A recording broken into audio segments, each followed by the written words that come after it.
Puji Tuhan, bersama istri saya sampaikan salam. Tuhan memberkati kita. Hari ini saya akan menyampaikan firman Tuhan dengan tema pertobatan yang sejati. Jadi kalau bertobat benar bertobat. Itu namanya pertobatan yang sejati. Karena tidak ada pintu lebar untuk ke sorga. Tidak ada jalan yang lebar menuju ke sorga. Ya, kepada keselamatan kekal dan hidup kekal. Tidak ada ya orang menemukan pintu lebar, jalan lebar. Jadi kalau itu memang maka kita harus menjadi orang percaya kepada Kristus, sungguh-sungguh percaya dan sungguh-sungguh bertobat. Kalau tidak, maka kita tidak mempunyai sorga. Jadi sorga diberikan hanya untuk orang yang sungguh-sungguh bertobat atau memiliki pertobatan yang sejati. Kita baca Lukas 13 ayat 23 sampai 24. Dan ada seorang yang berkata kepadanya, Ya. Tuhan, sedikit sajakah orang yang diselamatkan? Sedikitkah orang yang diselamatkan? Jawab Yesus kepada orang-orang di situ, Ya. berjuanglah untuk masuk melalui pintu yang sesak itu. Ya. Jadi masuk pintu sesak ke sorga itu berjuang. Bukan lenggang kangkung. Terlalu banyak dan mayoritas orang percaya mengira asal percaya saja. Kan banyak orang Kristen percaya tapi kemudian hidupnya bagaimana? Ya. Jadi kita mesti pertanyakan, apa kita orang yang sedang berjalan melalui pintu yang sesak? Dikatakan sebab sedikit orang, ya. Kalau kita baca lagi Matius 7 ayat 13 sampai 14. Tolong dibaca. Masuklah melalui pintu yang sesak itu. Ya, pintu sesak. Terus Karena lebarlah pintu dan luaslah jalan yang menuju kepada kebinasaan. lebarlah pintu dan luas jalan yang menuju kepada kebinasaan. Makanya saya mengatakan sekali lagi, kita harus melalui pintu yang sempit dengan pertobatan sejati. Tuhan tidak mau lihat kita bertobat tapi tidak sungguh-sungguh. Ya, sejati artinya memang benar-benar sudah meninggalkan hidup lama, pola pikir yang lama, ya kelakuan yang tidak berkenan kepada Tuhan. Itu kita tinggalkan. Lalu kita hidup Tuhan seperti benar-benar. Pintu itu berbicara tentang Tuhan Yesus sendiri. Tuhan berkata, akulah pintu. Ya. Jadi pintu ini pribadi Tuhan Yesus, di mana kita harus mengikut Dia melalui jalan sempit. Tidak mudah. Ya, bukan pintu yang lebar, tapi pintu yang sempit. Dan itu hanya bisa kita masuk melaluinya kalau punya pertobatan yang sejati. Yohanes 10 ayat 9. Akulah pintu. Akulah pintu, kata Yesus. Barang siapa masuk melalui aku, Nah, ia akan selamat. selamat. Dan ia akan masuk dan keluar dan menemukan padang rumput. Aku pintu. Yesus bilang, barang siapa melalui aku, ia akan selamat. Tapi pintu ini sempit.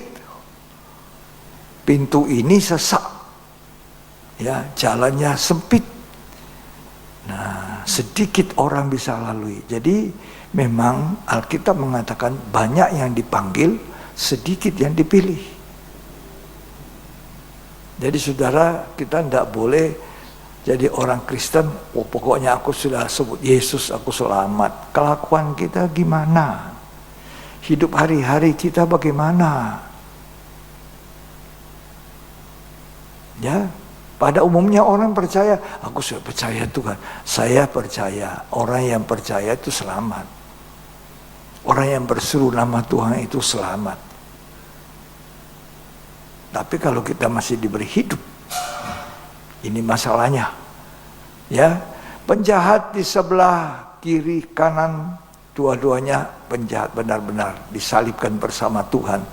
Tetapi ketika yang satu sadar, ya, penjahat besar ini, karena orang kalau disalibkan itu penjahat besar.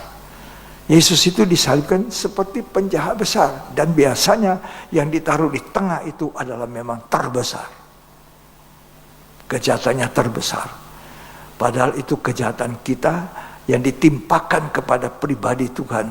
Kejahatan kita yang sangat besar.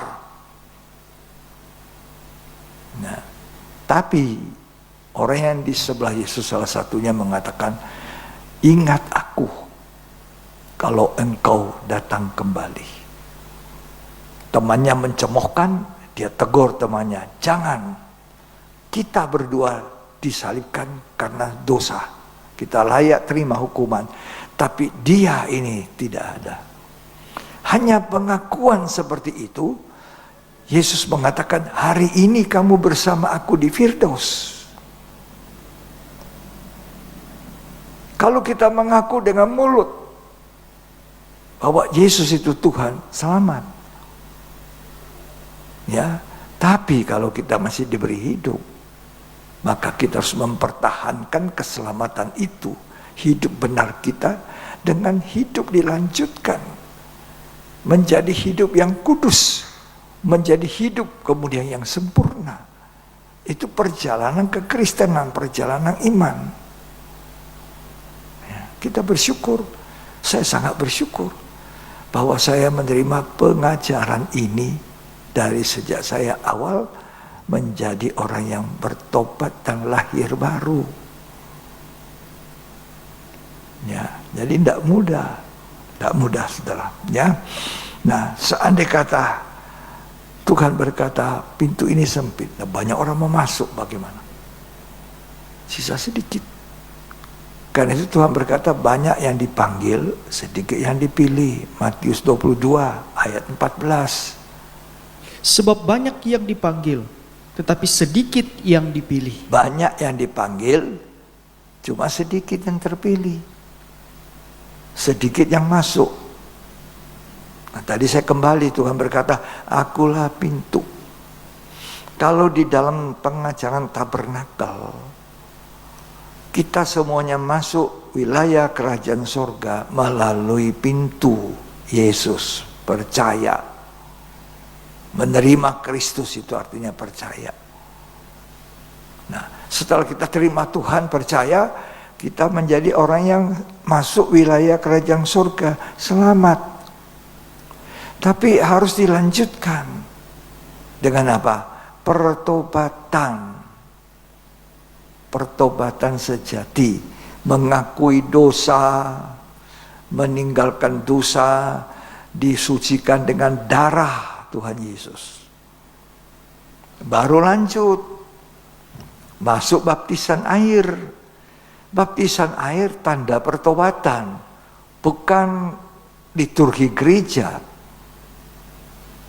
Ya, orang dibaptis tapi belum bertobat, apa selamat? Ya, tidak. Jadi orang mau dibaptis harus bertobat.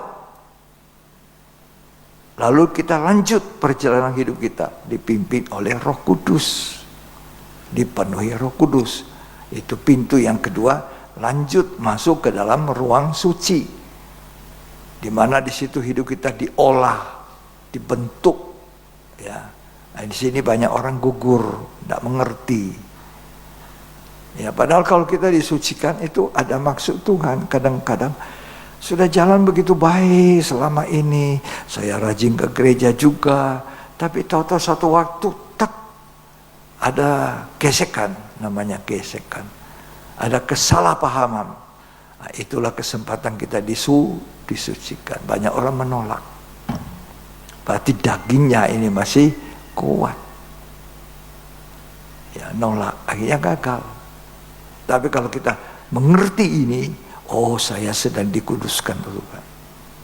Nggak ada masalah, lanjut. Saya ngerti itu, ya.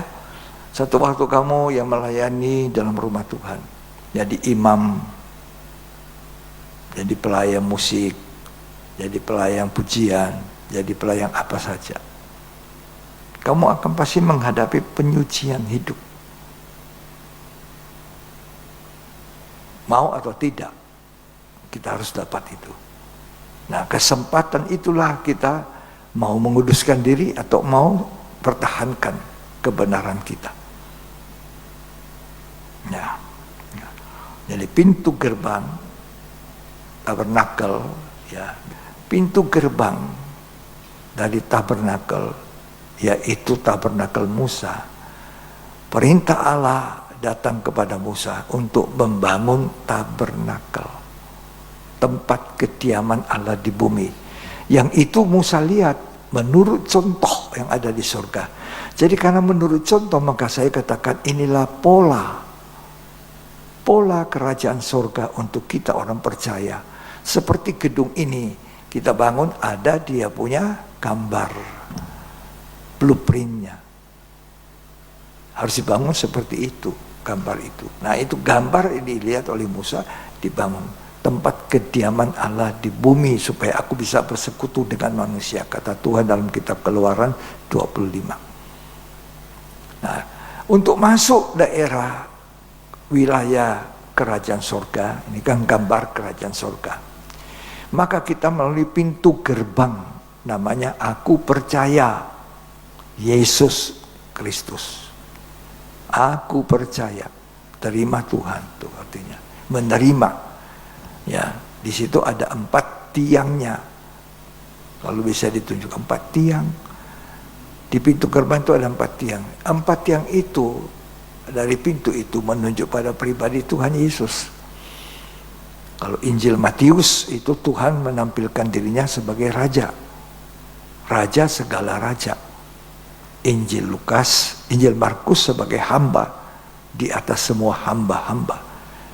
Injil Lukas sebagai manusia yang menderita, ya, dan Injil Yohanes manusia ilahi, firman Allah yang turun ke dunia. Itulah pribadi Tuhan. Kita menerima dia, kita percaya, masuk, sudah ada di dalam tabernakel itu, dalam tempat kediaman Allah, kerajaan surga. Ya, sudah masuk. Tapi jangan di pinggir-pinggir. Kalau di pinggir-pinggir bisa keluar lagi. Nah, perjalanan hidup kita maju terus. Maju ada apa? Ada mezbah korban bakaran. Di situ dipersembahkan binatang korban penghapus dosa.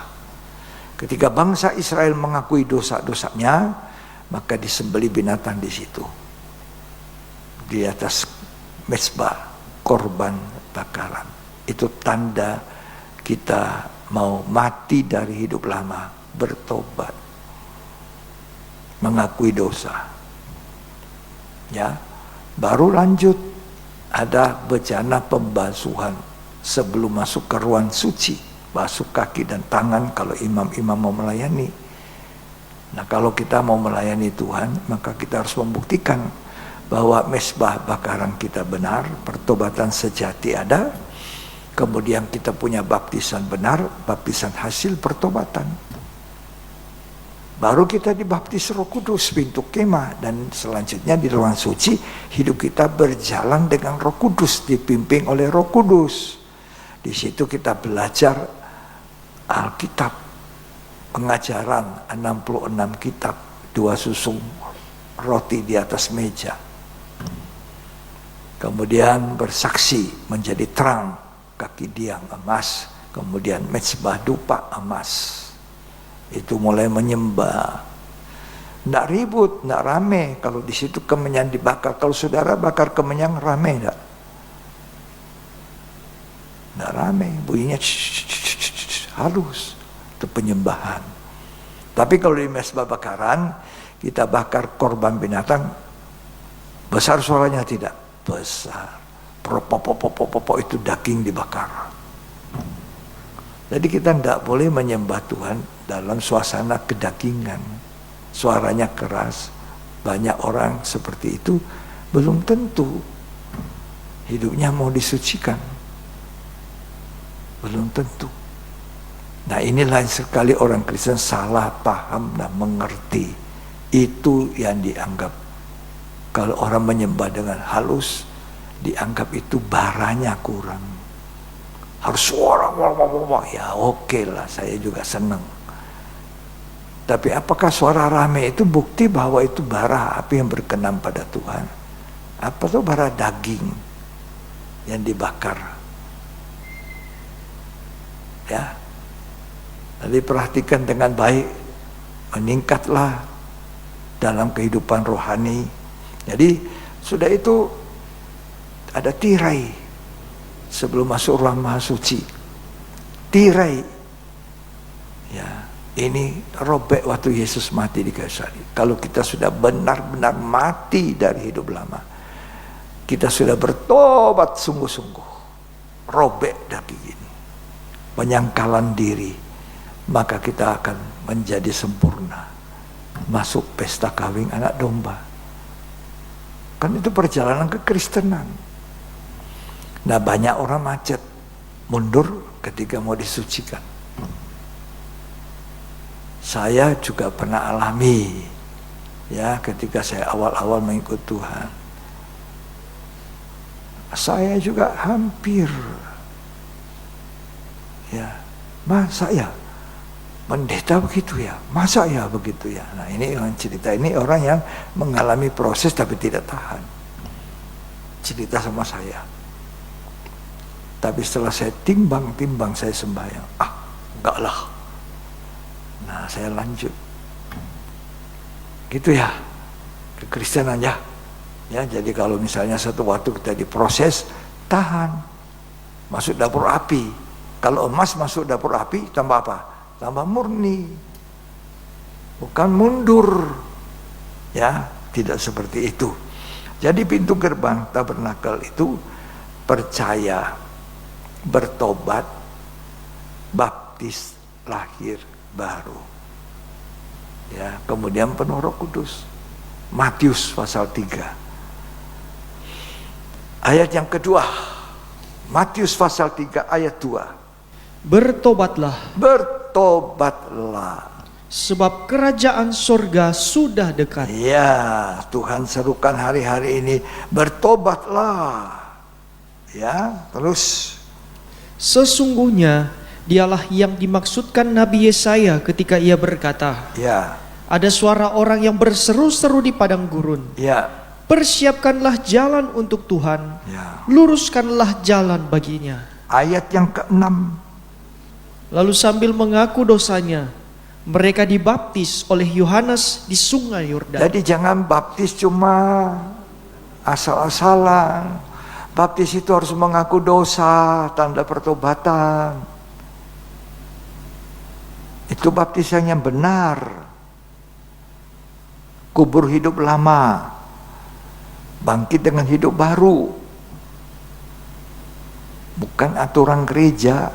Oh, ini baptisnya sini selam, itu baptisnya sana percik, itu baptisnya anak-anak kecil pun bisa. Orang tua bawa anaknya ke gereja dibaptis masih kecil, karena maunya orang tua supaya anaknya nanti hidup baik, hidup benar. Tapi kalau anak itu dewasa, nanti kan dia hidup belum lahir baru, hidupnya tidak benar, nanti dia harus bertobat, baru dia dibaptis, karena baptisan air tanda pertobatan. Lanjut dibaca dulu ayat yang ke-7. Tetapi waktu ia melihat banyak orang Farisi dan orang Saduki datang untuk dibaptis, Ya. berkatalah ia kepada mereka, hai kamu keturunan ular beludak, Keturunan ular beludak kamu. Terus, siapakah yang mengatakan kepada kamu bahwa kamu dapat melarikan diri dari murka yang akan datang? ya, Jadi hasilkanlah buah yang sesuai dengan pertobatan. buah sesuai pertobatan. Ada buah pertobatan. Dulu main judi, sekarang tidak. Itu buah pertobatan. Dulu peminum mabok, sekarang sudah tidak. Itu buah pertobatan. Ya, lanjut dibaca. Dan janganlah mengira bahwa kamu dapat berkata dalam hatimu, Abraham adalah bapa kami. Ya. Karena aku berkata kepadamu, Allah dapat menjadikan anak-anak bagi Abraham dari batu-batu ini. Karena mereka sombong, mereka bilang aku ini kan sudah keturunan Abraham. Apa perlu bertobat? Ya, terus Kapak sudah tersedia pada akar pohon, dan setiap pohon yang tidak menghasilkan buah yang baik, ya, pasti ditebang dan Ya. dibuang ke dalam api. ya. Aku membaptis kamu dengan air sebagai tanda pertobatan. Baptisan air itu tanda pertobatan. Anak kecil belum tahu bertobat. Anak kecil belum tahu berbuat dosa. Anak kecil, masih kecil sekali. Misalnya masih umur 1 tahun, 2 tahun, nggak tahu. Sifat dosa sudah ada ketika lahir. Seketika dikandung ibunya, dikandung dalam sifat dosa. Tapi dia bukan berbuat dosa. Nanti tunggu dia mulai menjadi anak lebih besar, dia berbuat dosa. Nah, perlu bertobat. Dia perlu punya percaya sendiri, bukan langsung papa mama orang pertobat, papa mama pendeta, anak pasti selamat. Nah, seperti itu. Anak itu harus punya sendiri pertobatan, percaya. Orang yang bertobat sejati memperhatikan firman Tuhan dengan baik. Orang yang punya pertobatan sejati mau suka hidup dalam hadirat Allah. Orang yang bertobat sejati suka menyenangkan hati Tuhan. Tidak mau mendukacitakan hatinya Tuhan. Tidak mau mendukacitakan rohnya Tuhan. Itu pertobatan sejati. Ya. Nah, dikatakan baptisan air tanda pertobatan. Lanjut dibaca. Tetapi ia yang datang kemudian daripadaku lebih berkuasa daripadaku, Ya. dan aku tidak layak melepaskan kasutnya. Ya. Ia akan membaptis kamu dengan Roh Kudus dan dengan api. Baptisan Roh Kudus hanya oleh Yesus. Masuk lebih lanjut. Sesudah bertobat, sesudah dibaptis, sesudah itu masuk pintu kemah. Baptisan Roh Kudus ini semua pelayan harus mengalami itu dan merindukan. Saya merindukan baptisan Roh Kudus seperti orang, dan 2 tahun saya berdoa, saya menunggu, berdoa, menunggu. Sampai Tuhan memenuhi saya dengan Roh Kudus dan berbahasa glosolalia, bahasa lidah. Itu sekali seumur hidup. Lalu perjalanan hidup saya di ruang suci harus belajar penuh Roh Kudus. Ya, saya kasih contoh ini. Masalahnya ini botolnya kosong. Bagaimana supaya dia bisa penuh air? Saya akan isi air. Bukan caranya pakai keran, tidak. Saya kasih masuk di sebuah ember yang penuh isi air. Begitu masuk, air akan masuk otomatis. Sampai dia meluap, sampai terus meluap dalam itu baptisan Roh Kudus. Seperti botol bejana penuh air. Terus sampai dia meluap. Meluap itu dalam bahasa lidah, bahasa menyembah Tuhan. Yang orang lain mungkin tidak tahu, tidak bisa kalau tidak diberi kesempatan karunia untuk menafsirkan bahasa lidah, bahasa roh. Ya. Nah, kalau sudah penuh, diangkat keluar dari ember yang penuh air. Dia harus penuh air terus. Itu hidup kita. Hendaklah kamu penuh Roh Kudus. Penuh. Kalau orang tidak penuh Roh Kudus, baranya mati. Baranya kurang. Kenapa? Karena hidupnya tidak cocok-cocok dengan Alkitab. Kalau hidupnya cocok-cocok dengan Alkitab, pasti dia berjalan dengan penuh Roh Kudus. Bara tetap nyala. Makanya untuk mengingat pertobatan sejati dari bangsa Israel, mezbah korban bakaran, di mana di situ disembelih binatang korban penghapus dosa, itu apinya tidak boleh padam. Jadi mezbah bakaran ini apinya tidak bisa padam, selalu ada bara yang menyala, siap kalau ada bangsa Israel datang minta imam untuk pengakuan dosa. Ada waktu yang tertentu, maka disembelih binatang, itu bara nyala, sudah standby. Jadi api di situ nyala terus, tidak mati. Makanya kita ini orang Kristen, bara api itu harus nyala, nyala terus. Tambah lama ikut Tuhan, tambah penuh Roh Kudus, tambah halus. Bukan tambah rame. Rame itu belum tentu bahwa itu bara menyala. Ya, banyak. Tapi keluar dari tempat ibadah modelnya gimana? Suami dan istri itu gimana? Orang tua dengan anak bagaimana? Anak dengan orang tua bagaimana? Ya, makanya perlu penuh Roh Kudus. Lanjut, penyucian hidup. Penyucian ini proses panjang proses, sepanjang hidup kita. Kalau bertobat, hari ini saya bertobat, mengakui Yesus Tuhan, bertobat. Baptis cuma sebentar, tak habis. Ya, penuh Roh Kudus. Nah, ini perjalanan. Kemudian mulai berjalan dengan Roh. Disucikan. Nggak ada artinya bara yang pertama itu kalau kembali ke dosa. Makanya hidup kita menjadi hidup yang benar, suci, sempurna. Dan itu hanya bisa dilakukan dari mendengar firman. Firman menyatakan salah, memperbaiki kelakuan, lalu kemudian kita perbaiki. Itu seperti kita dimandikan firman Allah, mendengar firman, dimandikan, bukannya ngisi otak, tapi kelakuan hidup kita disadarkan salah, karena Alkitab itu cermin kita untuk melihat keadaan hidup kita. Lalu kita mengakui, lalu kita bertobat. Nah, nanti satu waktu Tuhan panggil kita, mari masuk hambaku yang baik dan setia. Tidak semua orang, pintunya sempit. Hanya orang yang bertobat sejati masuk dalam surga. Bukan kegiatan kita yang menyelamatkan. Kau saya jadi pendeta, so pasti selamat. Oh no. Hidup saya bagaimana dengan Tuhan? Hidup saudara yang melayani pasti selamat. No. Jaga hidupmu. Makanya ada firman yang menegur kita.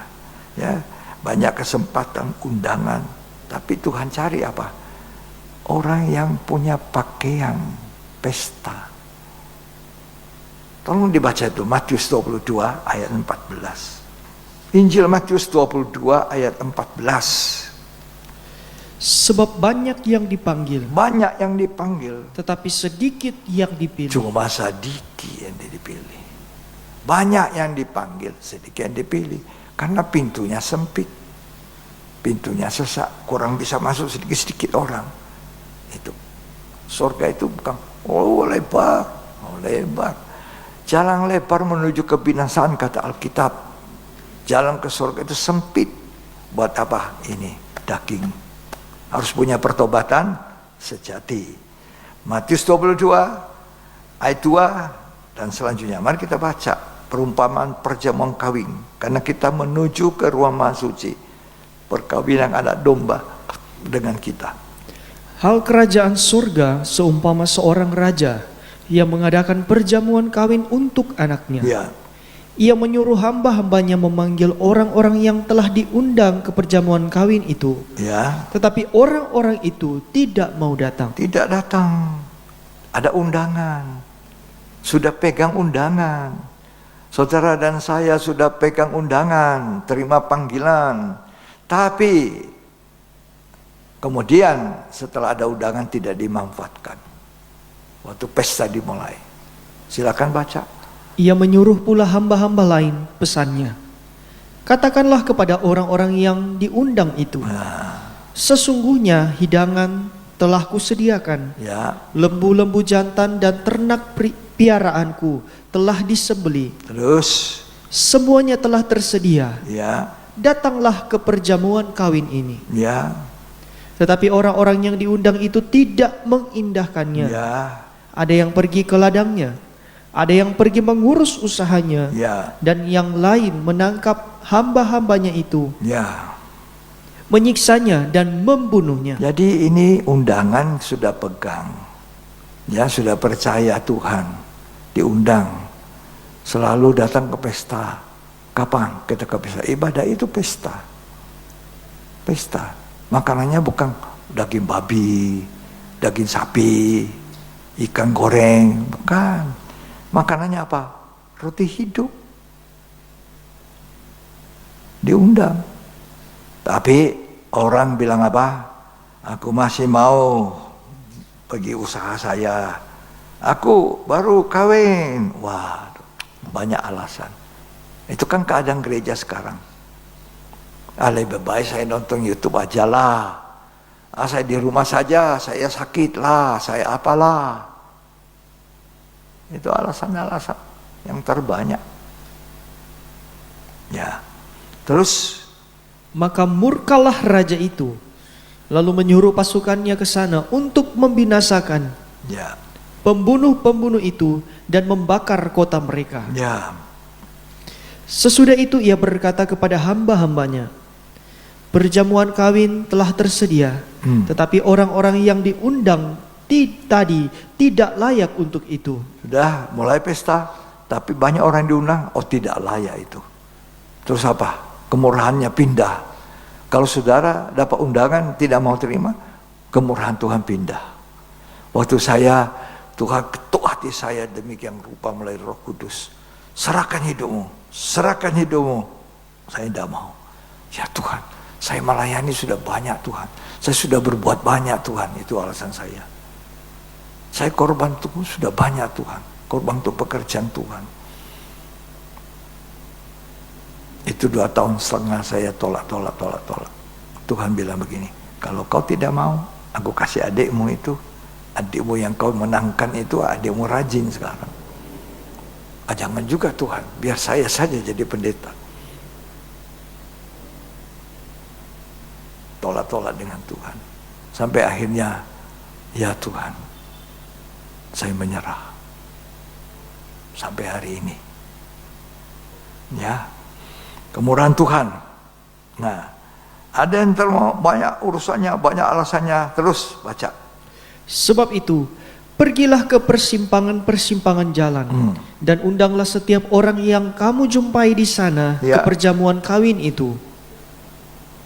Maka pergilah hamba-hamba itu dan mereka mengumpulkan semua orang yang dijumpainya di jalan-jalan, orang-orang jahat dan orang-orang baik, sehingga penuhlah ruangan perjamuan kawin itu dengan tamu. Ini banyak diundang, golongan banyak, sehingga penuh itu ruangan. Hati-hati di sini. Gereja ini nanti kalau penuh bagus, saya suka, tapi jangan penuh saja. Dengar baik-baik.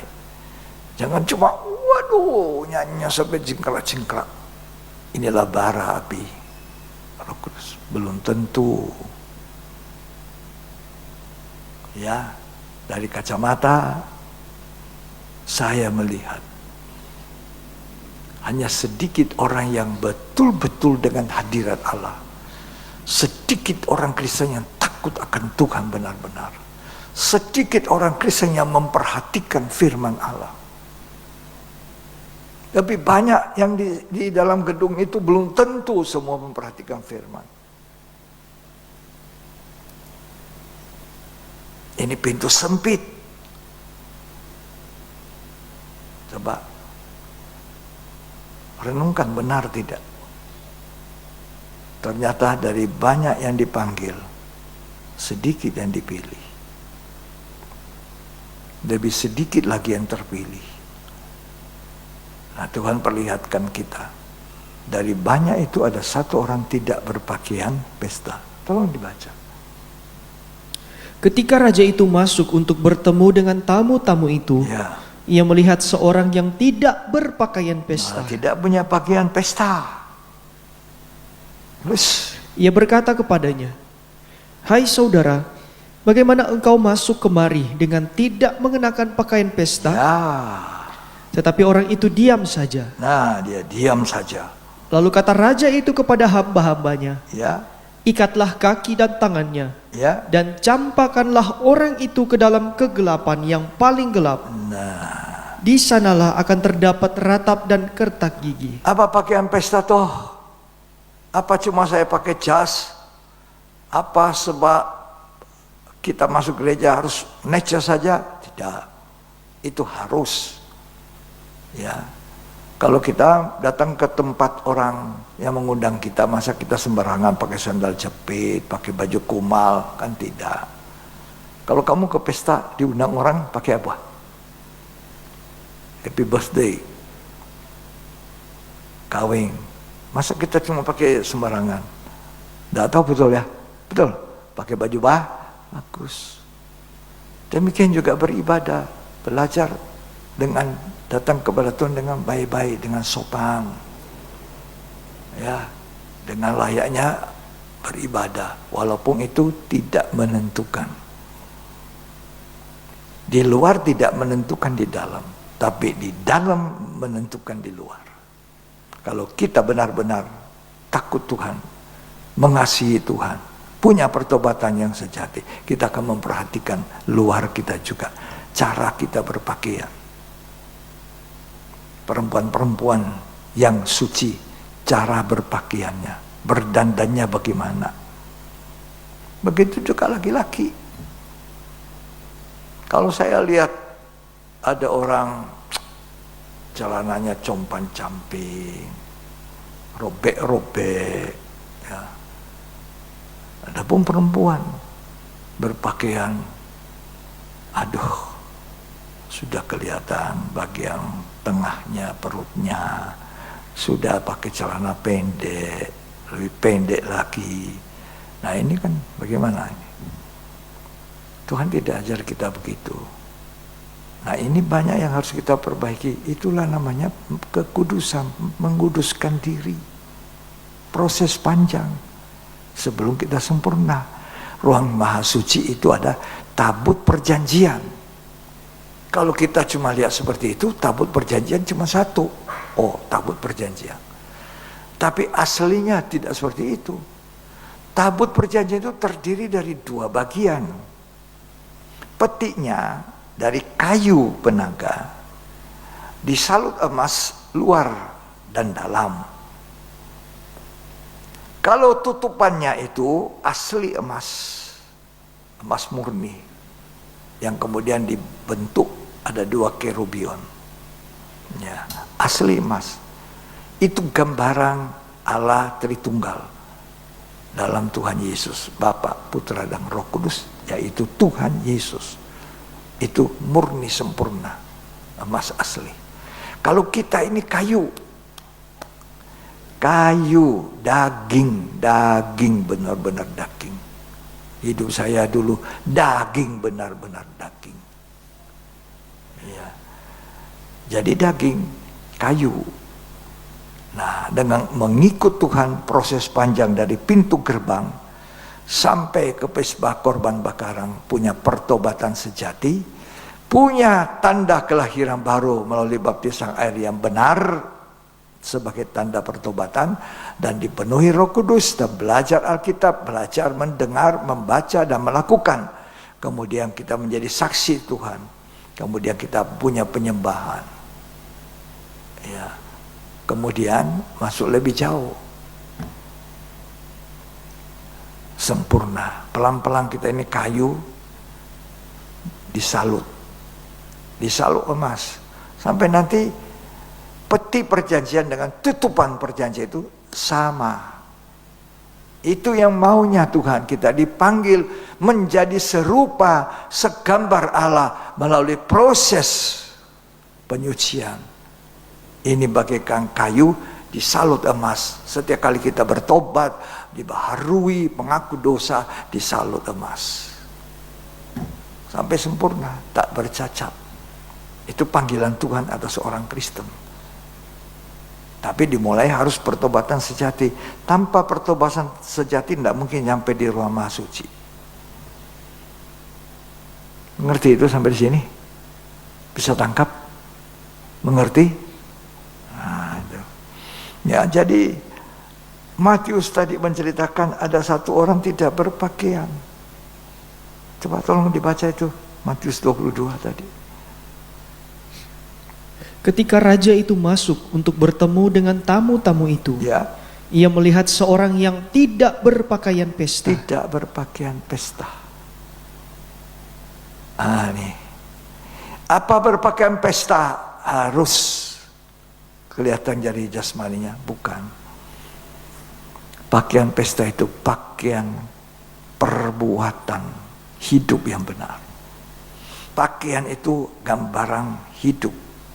Hidup kita bagaimana itu dilihat. Cara hidup berpakaian kita itu menentukan kita. Berpakaian sopan, berpakaian benar tadi saya katakan. Jangan selain seperti itu. Perempuan berpakaian berdandang. Ya.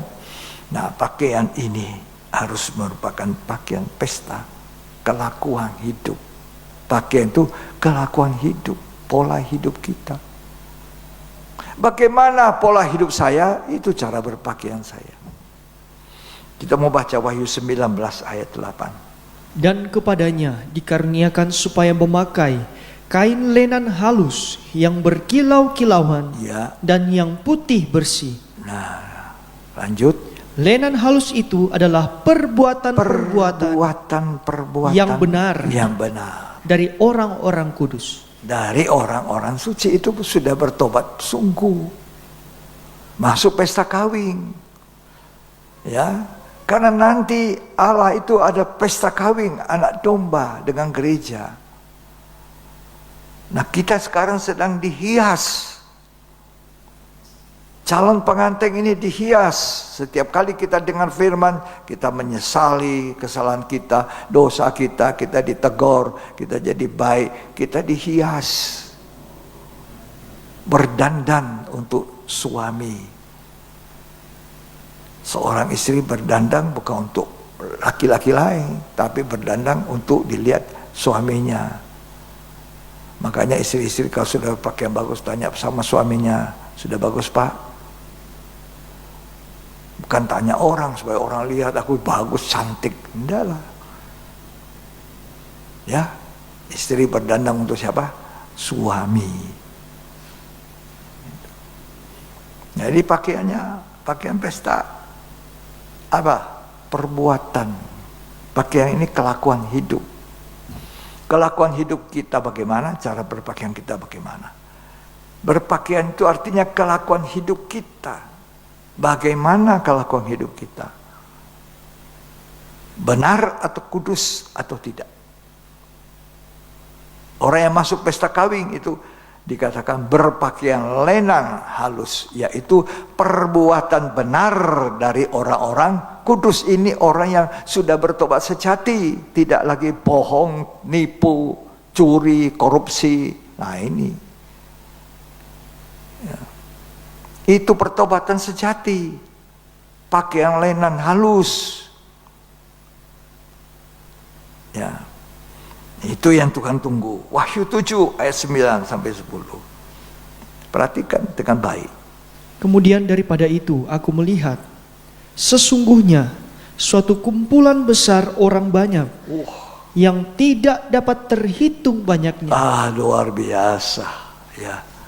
Orang banyak tidak terhitung. ada di sorga. Terus. Dari segala bangsa, suku bangsa. Terus. Dan suku, dan kaum, dan bahasa. Ya. Berdiri di hadapan tahta dan di hadapan Anak Domba, memakai jubah putih dan memegang daun-daun palem di tangan mereka. Ya. Dan dengan suara nyaring mereka berseru, keselamatan bagi Allah kami yang duduk di atas tahta dan bagi Anak Domba. Nah ini saudara, kumpulan meriah orang banyak di sorga. Nah ini, yang di dunia mungkin sedikit, banyak yang dipanggil, sedikit yang dipilih.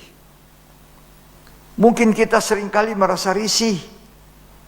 Kita ada di tengah-tengah kumpulan orang-orang percaya tapi hidupnya tidak benar. Kita rasa aduh kaku. Mereka ngomong apa saja, mereka lakukan apa saja, kita tidak bisa. Ya, ini kelompok yang begini di dunia sedikit. Yang banyak itu lebih kelakuan hidupnya tidak benar, sembarangan aja, pakai tato, pakai catak semua segala macam. Itu golongan banyak. Tapi golongan sedikit di dunia ini nanti banyak di sorga. Gimana bisa itu ya? Ini yang menghibur. Kita sedikit yang dipilih. Tapi itu nanti banyak. Kumpulan meriah orang banyak menghadap takhta Anak Domba, memuji menyembah. Jadi bukan kuantitasnya. Tuhan panggil kita, kualitasnya yang dicari Tuhan. Bukan banyaknya. Di dalam gereja banyak. Nanti pulang keluar apa yang dibuat? Maki-maki. Apa yang dibuat? Nipu. Apa yang dibuat? Utang tak dibayar.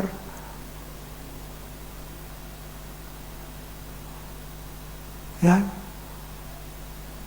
Jadi di dalam semua bagus-bagus, semua halus-halus, tapi tunggu di luar. Semua menyanyi, semua pakai tangan, tepuk tangan, hebat. Waduh, ramenya itu. Wah, hebatnya ini hadirat Tuhan. Ya, tapi tunggu di luar bagaimana?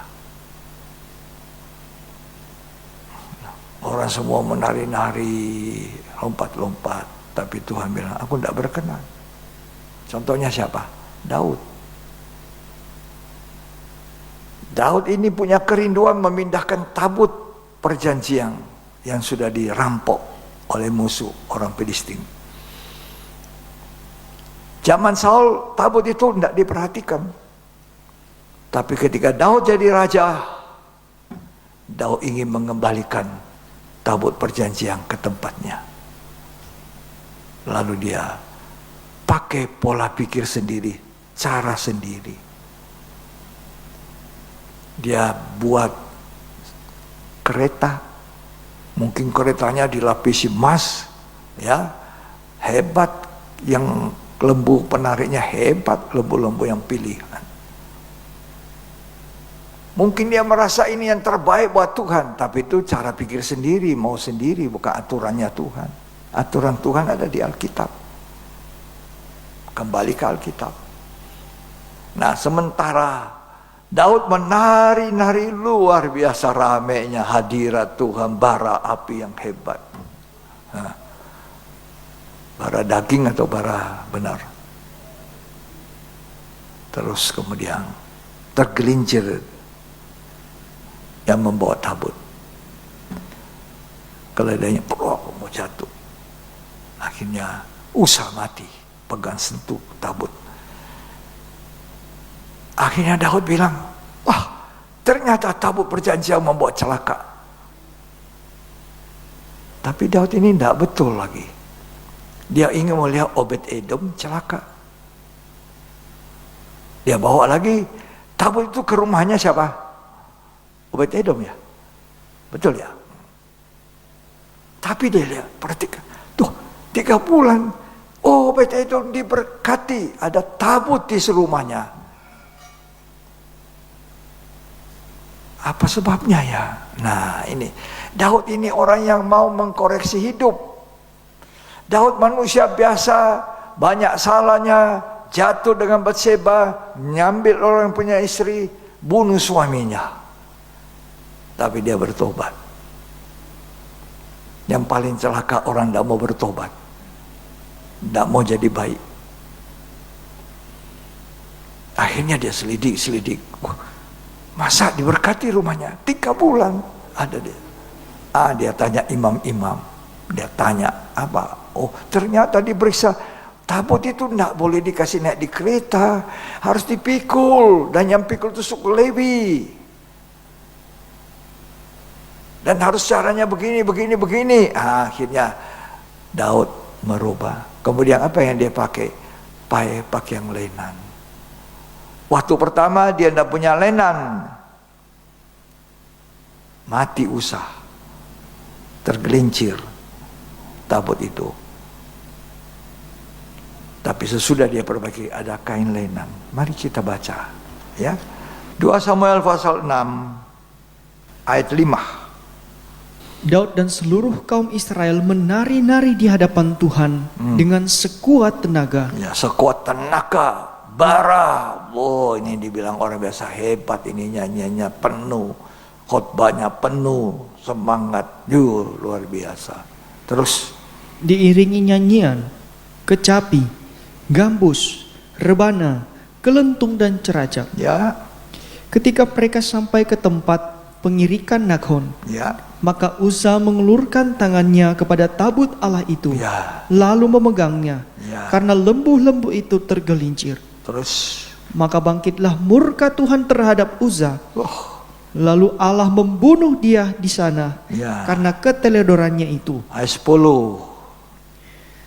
Sebab itu Daud tidak mau memindahkan tabut Tuhan itu ke tempatnya, ke kota Daud, ya, tetapi Daud menyimpang dan membawanya ke rumah Obed-Edom, ya, orang Gad itu. Ya, terus 3 bulan lamanya tabut Tuhan itu tinggal di rumah Obed-Edom. Dengar, kalau saudara punya hadirat Tuhan, tabut itu bicara soal Allah hadir. Kalau saudara punya hadirat Tuhan di rumah, menyembah, berjalan dalam hadirat Tuhan, ya, salah beromong kita cepat sadar, salah tatapan mata, salah berpikir, belum ngomong ini, cuma salah pikir, cepat akui salah ini. Itu hadirat Allah. Ya, jangan sudah salah, nggak mau minta maaf lagi, sudah salah, sang istri, sang suami nggak pernah berdamai.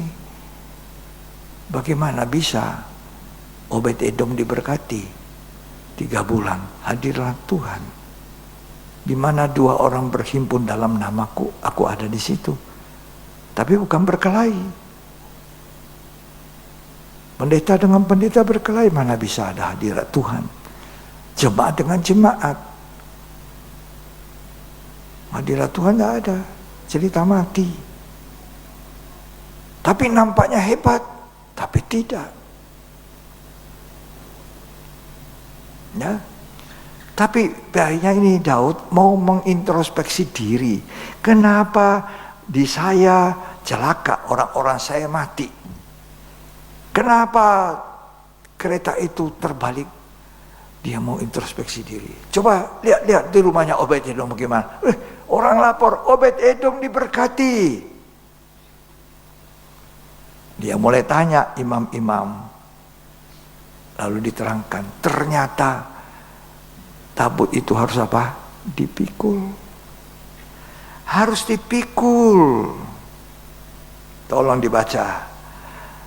Ayat yang ke-12. Diberitahukanlah kepada Raja Daud demikian. Ya. Tuhan memberkati seisi rumah Obed-Edom, ya, dan segala yang ada padanya. Segala yang ada padanya diberkati, ada tabut. Saudara tidak usah cari-cari berkat itu. Berkat itu datang. Kalau kamu hidup benar, hidupnya berkenan pada Tuhan, kamu tidak usah setengah mati, penting tulang. Tuhan pelihara. Amin. Ku tahu dia pelihara saya, harus kerja dong, iya. Tapi Tuhan memberkati, Tuhan pelihara. aku muda, sekarang aku tua, kata Mazmur 37.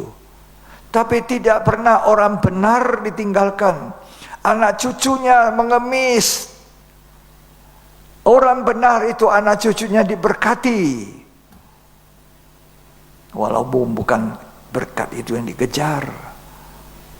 Obed-Edom mengejar berkat? Tidak. Cuma Daud bilang, kasih masuk di rumahnya Obed-Edom. Di situ 3 bulan.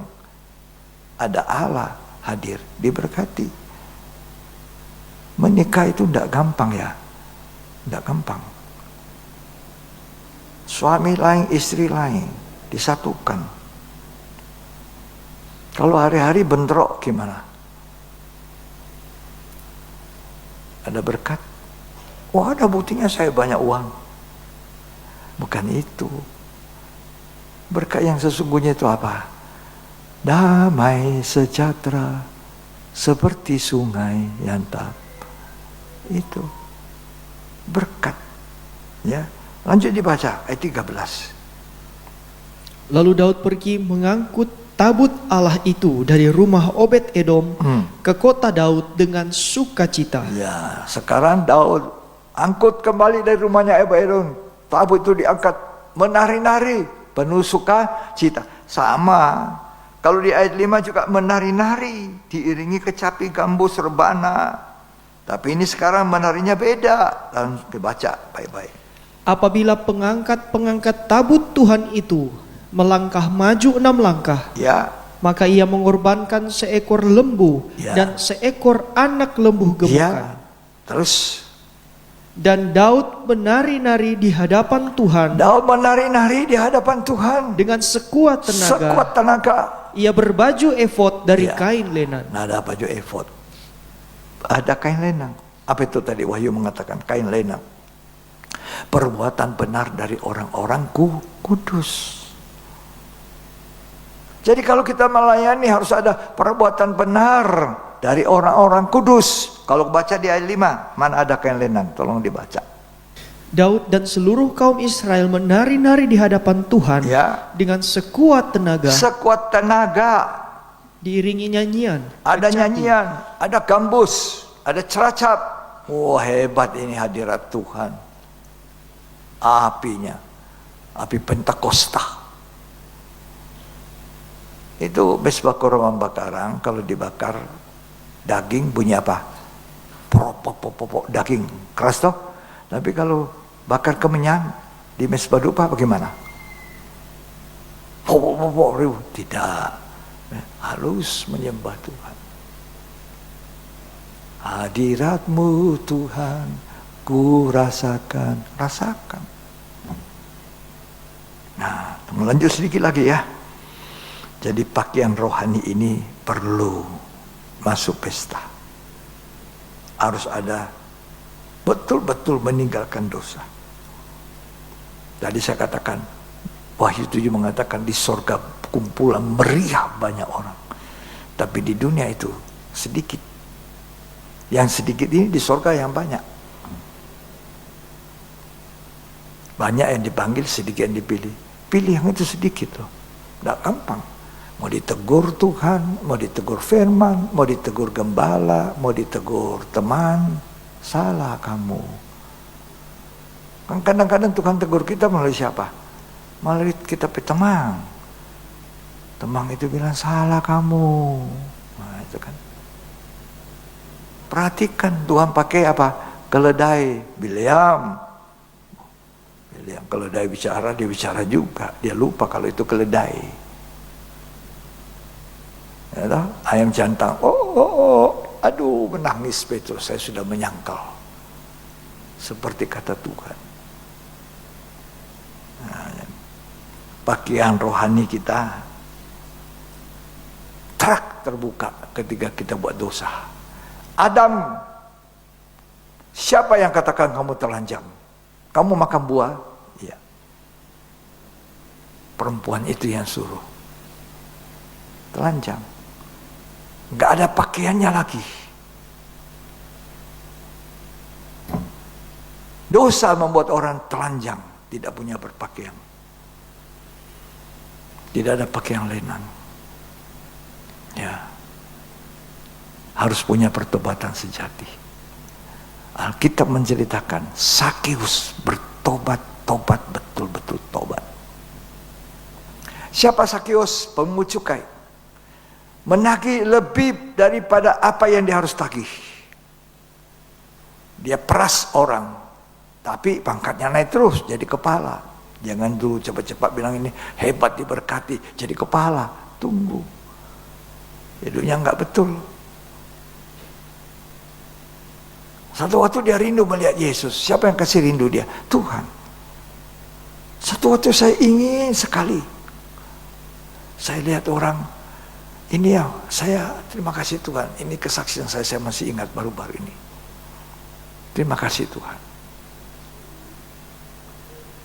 Satu waktu saya jalan di depan gereja saya, kemudian di situ bertobat. Waktu itu hari Rabu, bukan hari Minggu. Orang keluar dari gereja pegang Alkitab, senyum-senyum, bercerita. Saya bilang, gereja apa ini ya? Bukan hari Minggu, hari Rabu. Orang bawa Alkitab sukacita. Sementara saya, Tuhan, saya apa kurang waktu itu? Tidak ada kurang. Minta maaf ya. Tak kekurangan, cukup. Lebih, tapi hati saya selalu sedih. Ada sesuatu. Tidak ada sukacita. Saya juga orang masuk gereja. Sama. Tapi nggak ada sukacita itu. Tidak ada apa seperti mereka cerita tadi. Waktu pendeta khotbah. Nah, setelah itu saya rindu. Saya bilang, Tuhan, saya kepingin sekali jadi orang Kristen yang betul-betul punya hubungan dengan Tuhan. Tuhan dengar. Tuhan dengar. Caranya Tuhan punya untuk saya. Akhirnya saya masuk di gereja itu. Gereja yang saya lihat orangnya senang-senang. Kenapa? Karena advokat, pengacara yang saya cari ada di gereja itu. Tapi bukan dia yang panggil saya masuk. Saya sendiri yang cari akal-akalan menyenangkan pengacara saya masuk di situ. Akhirnya 3 bulan saya bertobat. Dan sampai hari ini senang saya melihat itu tabernakel. Dari luar percaya pintu gerbang, bertobat suka sejati, kemudian baptisan air sejati, kemudian penuh Roh Kudus, penuh dengan firman, kemudian jadi saksi. Hidup dalam hadirat Tuhan. Hadirat-Mu Tuhan, ku rasakan. Memperbaiki kelakuan dengan pasangan hidup. Tuhan memberikan kesempatan saya menikmati 50 tahun. Sekarang sudah 54. Tuhan memberi kesempatan kalau masih ada umur sampai kawin apa? 60 tahun. Kawin apa? Berlian. Ya. Kalau Tuhan beri kemurahan. Melayani Tuhan 50-an tahun. Kemurahan Tuhan. Ya, jadi saksi Tuhan. Hidup takut Tuhan. Hidup benar. Ya. Sakeus punya pertobatan sejati. Saudara bisa baca di rumah. Lukas 19 ayat 8. Itu pertobatan sejati. Atau bacalah. Ya, ambil waktu sedikit baca. Lukas 19 ayat 8. Tetapi Sakeus berdiri dan berkata kepada Tuhan, Tuhan, setengah dari milikku akan kuberikan kepada orang miskin. Ya. Dan sekiranya ada sesuatu yang kuperas dari seorang, akan kukembalikan 4 kali lipat. Ini pertobatan sejati. Ada tindakan yang jelas. Ini yang saya peras 4 kali, saya kembalikan. Semua harta saya bagikan. Dan dia punya apa-apa lagi? Punya Yesus. Sakeus itu tobat sejati. Rasul Paulus bertobat yang sejati.